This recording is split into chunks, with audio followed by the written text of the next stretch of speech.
Essa é uma história muito boa de contar. Vou falar de um moleque que desde cedo vi treinar. O tatame ele entrou, suou, também chorou na hora do confronto. Vixe, pode pá, o Diego Black Belt é pronto para aniquilar. Aniquila de Seul, também ponceou. E tem um lindo ultimato e o Shime também encaixa.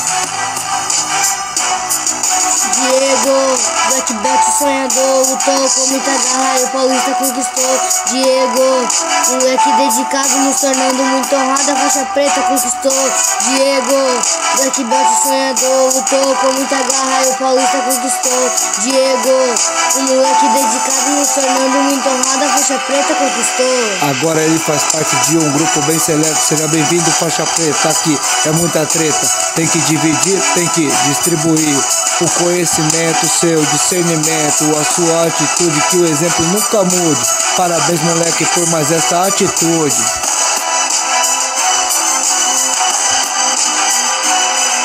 Diego, Black Belt sonhador, lutou com muita garra e o Paulista conquistou. Diego, o moleque dedicado, nos tornando muito honrado, a faixa preta conquistou. Diego, Black Belt sonhador, lutou com muita garra e o Paulista conquistou. Diego, o moleque dedicado, nos tornando muito honrado, a faixa preta conquistou. Agora pegue sua faixa com toda a franqueza.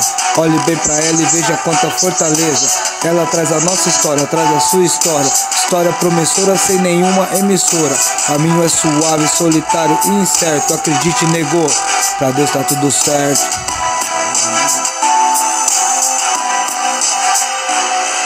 Diego, Black Belt sonhador, lutou com muita garra e o Paulista conquistou. Diego, moleque dedicado, nos tornando muito honrado, a faixa preta conquistou.